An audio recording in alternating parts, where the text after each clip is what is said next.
Hello there and welcome to part 2 of Tiny Mushroom's Pokémon Retrospective. In this video things get a little bit more fiery as we start off with Generation 4 with Pokémon Pearl, Diamond and Platinum, as well as a look back at the remakes from Generation 2, Soul Silver and Heart Gold. We hope you enjoy the video and we look forward to hearing your opinions in the comment box below. See you next time. Moving on to what was, when I played it, my favourite generation, Gen 4. What's wrong? Did you not enjoy Palkia, Dagler? No? Are you okay? I don't like this game. Alright, so I'll talk about the good things it did. The physical and special move split. Perfect. Because you have more variety. You can have a physical fire type move and a special fire type move. Whereas in the other games, fire was strictly a special move. Always special. So a lot of Pokemon got buffed, a lot of Pokemon got nerfed, but it was one of those necessary changes, I think, in the long run. The online connectivity, still dodgy, but better. Well, it was the first one. Yeah. I'm giving it a bit of slack here because the most slack this game's going to get off me. Thank you. Let's talk about things that suck in this game, okay? Especially with Diamond and Pearl, there's a delay for every single menu option. You and your delays. Oh god, you hate, like, in the double battles. There's a delay, or there's a delay in the SOS battles. Just chill. Yeah, but when it's like every single move, it's like. Have you seen how big the console is you're playing this game on? Like, you can't have that much of an expectation for processing power. Yeah, but it's just like, fight. Something attacked. Just chill. Damage goes down. Just I'm chill. like, that's the entire game, though. That's the whole game. Anyway, next point. Story sucks because it's essentially Sapphire's story but done worse. See, I think that of Gen 5. Oh, let's save the Gen 5 story till that point, but I'll look forward to that. The variety is not that good, I think. I'm really struggling to think of the positive things about this. The region is dumb as well. Like we talked about, like the other regions, how they're continents, and how you end up looping back around the central point. Having to loop back into the mountain sucks every single time. Being gated, because even though it is not a linear path, This is because you're not patient. We've established this. Oh no! I'm plenty patient. I will wade through as much water as Ruby, Sapphire, and Emerald want to throw me. But when I have to use Defog and Rock Climb to just get to the next. You mean the best two moves in the entire game? Even I can't be serious about that. For the first 4 gyms, I just had 3 Bidoofs in my team. Did you really? Just to like be HM slaves. You don't even get that many hate gems at that point. I'm just preparing. You're preparing. Just making sure when I have to do all this stupid shit, like, I don't really like. Oh yeah, the legendary amount is ridiculous. I think this is the game where they have most. I like the box legendaries, but I agree that beyond that, it's not that there's too many, because we've established that in Gen 2 there can be 3 others, and in Gen 1 there can be 3 others, and then you can care about them because they're entwined in the story, or they're just good designs. Whereas in these ones, it's just like, they might as well be normal. They might as well be like number 25 in the list. There's a few positive things I can say, like overall small tweaks and refinements. First game on the DS, I'm willing to give it a bit of slack because it's the first game on the new system and you've got to work out a lot of the kinks. Is that for your like pauses between pressing buttons? Okay, they at least fixed it in Platinum. They at least made it a little bit faster, but it's a very, very slow. I imagine game. that you're there with your stopwatch timing this. Tick for Platinum. Yeah, it's just a bit too slow for me. And there's not enough unique features in Platinum which draw me back to it. Unlike, say, the region of Hoenn. Yeah, okay. It's not the best region. Yeah, I'll give you that. Or maybe even the atmosphere of Johto. I think it still gets that. For me, it still gets that sort of Japanese-esque place, but it doesn't necessarily do the variety exactly as Gen 3 does. And that's really it. But I can tell you're eager to move on to the remakes. To the best game in the series, up until arguably Sun and Moon. Yeah. I love Soul Silver. For the longest time, it was hands down my favourite Pokemon game. Not just because it's a remake of my previous favourite, but it went so far out of its way to like fix things as well. And because, say with Red and Green, So red and leaf green or fire red. Mm-hmm. I feel like that jump in hardware was always significant, but this one feels like that little bit more. Yeah, going from your sort of Game Boy Color to your DS is a lot bigger than going from the Game Boy to the Game Boy Advanced. Yeah, and we even see some features. We see the features like the special split occurring as well, Wi-Fi trading as well. But we even have some features which never get brought back again, like the berries you can get to trade in for balls with Kurt, or even best feature in the game, like having your Pokemon follow you.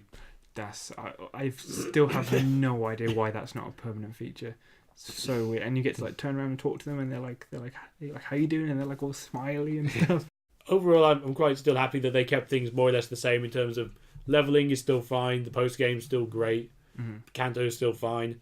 Everything's more or less kept in check, but the few little things that really bring the game up a bit more, the graphical enhancements, the touchscreen functionality, and I've already talked about the special defense split. Minor tweaks to the story, which we're not really going to go in much detail because this isn't the most story-intensive game anyway. The thing that really tells me that this was one of the best remakes is that it still retails for what it sold for. No, it retails for more. Does it retail for more now? Yeah, I think the DS game when it came out was about 40 quid. Mm-hmm. Do you know how much without the Poké Walker? Do you know how much it is? I think it was like 45 or something like that. 50. 50, seriously. Dead serious. That says all you need to about these remakes, really. Yeah. I still think that Soul Silver and Heart Gold, at a push, are my favourite games in the series. Big statement. Sure? Yeah. I can't count the amount of times I've been back and replayed these games. So now, it's my turn to rant. Really? Yeah, this gen for me kind of sucked. Really? Yeah, okay, this is partly my fault. I fully expected that this was the gen that was going to come out on the 3DS and utilise that 3D model. And when that didn't happen, for a lot of this game, I just had a mopey, sad face on. Especially, much like that, without the beard. Fucking hate Pokemon. Who knows it's a piece of shit. Never like that. I would never do blasphemy to Pokemon. Except when I lose the battle. and that mopey face is made even worse, if you can do a worse one, by the ridiculous story. What was going on there? There's just stupid, like, out of world shit going on. I just couldn't. It just wasn't Pokemon.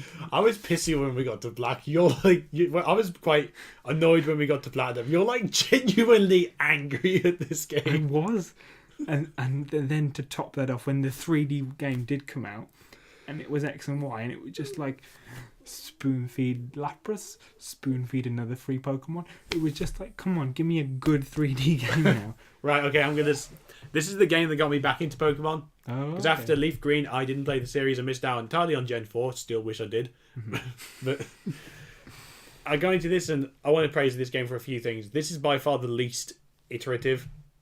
I don't think this game really does much new in terms of like new items, new Pokemon, new balls, like whatever. One thing I just want to quickly praise this for, I know, is the quality of the new Pokemon they put in, because I was going to get into that. They didn't use any ones from previous gens in the sort of normal national decks. And just to get to this stage and think of designs that are that good, you've got to give them a lot of credit. You do get quite a few clones, though. You get like the Boldor clones. Okay, and, like, you're always going to get your Pidgeot and stuff like that. Yeah, but that's fine with me. I like that they just went bugger it and just completely new national decks until the post game. That's what made it feel so good to me, because it was like entirely new. And I had a gripe with Platinum about how much the backlog is used. This doesn't have a problem with it.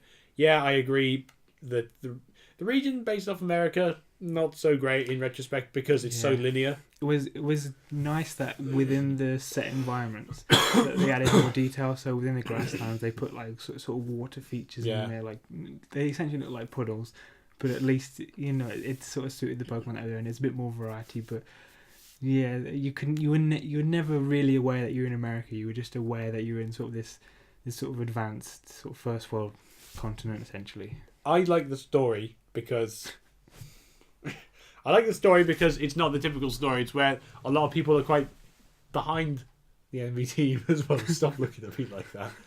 A lot of people are behind the enemy team because it's like it is that blatant switcheroo of just, oh, we're here to help Pokemon, but it does bring up a couple interesting questions, which the Pokemon series has had for a while. And I'll say this: the legendaries are used well in the story, and I'll tell you why.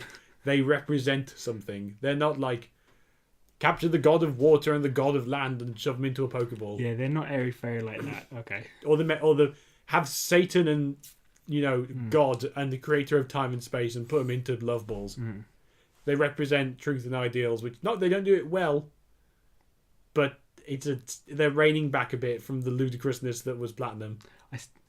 Okay, the legendaries weren't ludicrous, but the story still was. So does that sit okay for you? That just crazy ass ending.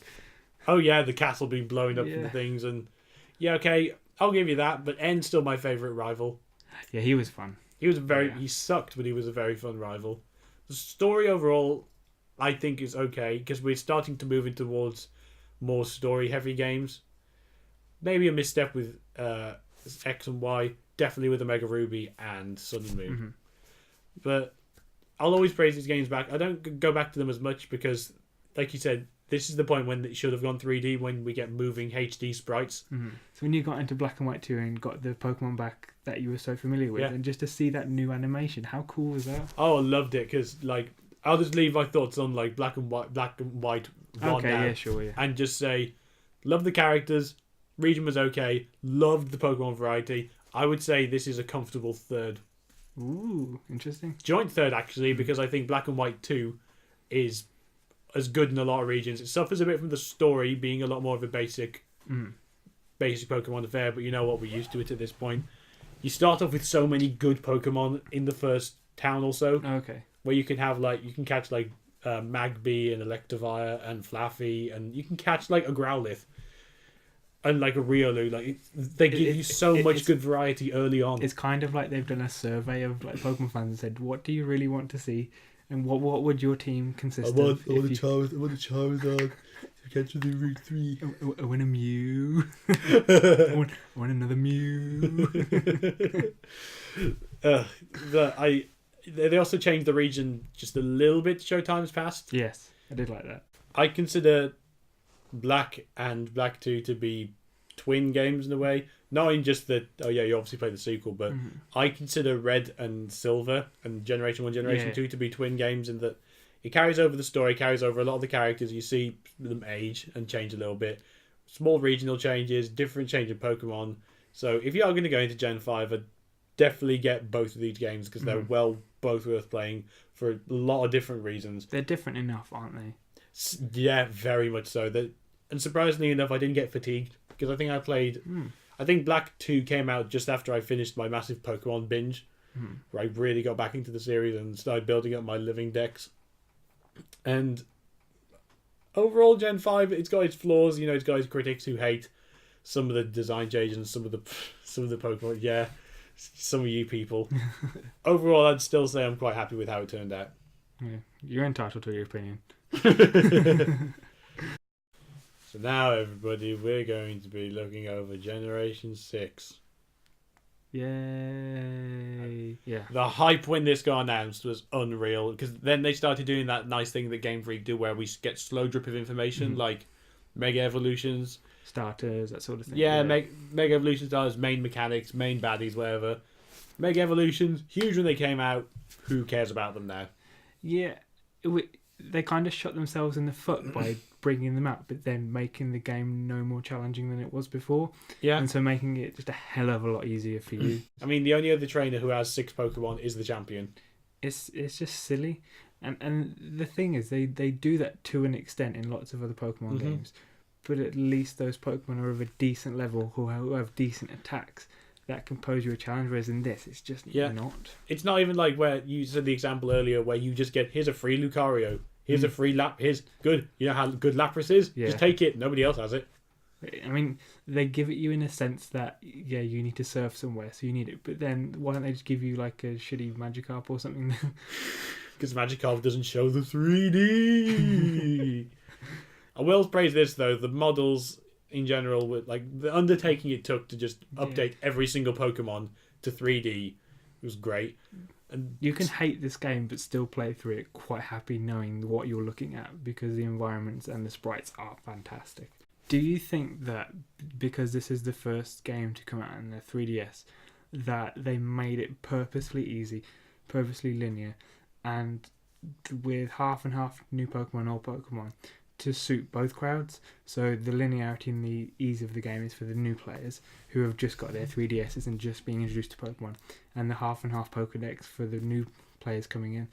Is that something that you would have, let's say that they did that for those two reasons, is that something that you would have done, or would you have just gone full new Pokedex and let's amp up, let's keep the same sort of difficulty we had in the I'd have raised games? the difficulty, but I wouldn't have made such Gen 1 pandering, because I think most of the Mega Evolutions were for Gen 1 Pokemon, and of course Charizard and Mewtwo are the only two Pokemon, and they're the fan favourites who get 2 evolutions. And Sandaloon Forest is the exact same as Viridian Forest. I thought this had, from what we've talked about outside of this video, one of your favourite starters, and that sort of fire psychic type. Oh yeah, I also want to say, just a brief note on the starters in general. Love Delphox, probably one of my favourite fire starters. This is probably one of the best batch of Pokemon we ever got. Because although it's not much, it is 80. It's by far the least that's ever been introduced. But in a way, that's a really good thing because there's so much less pressure on the team to just bash loads out. Yeah, which is the reason why they probably brought out Mega Evolutions as well. So they're not as pressured to have the next 100 or so, where they can really focus in on some of the really stunning examples like Honedge. Yes, that's one of the standouts for me from this game. Yeah, of course there's a few ones that suck, like Slurpuff. Yeah. But overall, even Horlucha, who I love to bits as well. But Honedge is a really good example of where they could have taken this game because it's got that attack and defense form, which adds another complexity to the battle system. I don't want to say it's a one and done kind of game because I'm sure there's things if I go back to it. They tried, but they tried. That's my entire summary. It's like a kid's giving you his homework and you've gone, you tried. Yeah, it's like they tried to do a lot of things, and you know what? None of them really took off for me. Let's move on to Omega Ruby and Alpha Sapphire. This game, at outright points, is beautiful. Like when you step out of the truck and you're looking at the Game Boy Advance screen, or how the menu from the Game Boy Advance, it's pure pandering. Or out of all of the possible games to have a remake on the 3DS, I'm really glad it was Hoenn, because that game really benefited from the colour the 3D. palette is immense on the Game Boy Advance, and the colour palette to transfer to this is just ridiculous. It's great, and it's still got some of the flaws of X, where in terms of mechanics, where nothing's really changed that much. Yeah, to be honest, they kept, apart from the graphical upgrade, they kept a lot of what is Sapphire and Ruby in there. They didn't make a huge deal of improvements, to be honest. They changed the story just a little bit with having Primal Growl and Primal Kyogre, and the way you encounter them was a little bit more cool. Felt a little bit more important, especially for the people who've only just for people who've come into the story, who've already played Ruby and Sapphire. I like that they kept in Mega Evolutions. Obviously they have to, it's the main selling point of the gen. I like what they did to the region. The story changes I liked. Best post game ever with Deoxys. Definitely. And hands down the best post game. Argue second to Silver, but you can argue that's not even post game because it's so much. It was so cinematic as well, just to make use of those graphics and have that sort of like it was almost like a TV episode in the way that they started it, and for a Delta episode. I really like the fact that they confined the shitty, stupid, non-believable, out-of-world stuff to after the proper story is finished, and then you can have fun with it, and I think that's where it belongs. Yeah. Overall, I'd say my feelings on the remakes are they're the best out of what sometimes known as a bad pick. Oddly enough, I don't know whether I'd play these over the originals that much. I don't know. I really, really don't know, actually. I think these ones, because they're, like we said before, with Gen 1, it's really hard to touch anything because it's such a holy grail. And with these ones, because of the changes visually that you see, you never, I personally never got the same sense that I got when I was playing the original Gen 3s, and that's why I would go back to those rather than this. Although I'm so happy that I played it. Gen 6, as a whole, very, very mixed, leaning towards probably one of the worst. Yeah, especially when what we come into after that. Yeah, I mean, we've already covered Pokemon Sun and Moon in great detail on the video, and we're going to link it in the description for you to see now. But now that we've finished with Gen 6, this brings our retrospective to a close. Yes. So, thanks all for watching. If you have any thoughts on the Pokemon series in general, don't be afraid to leave a comment. Also, like and subscribe, and we'll see you for the next video. See you next time.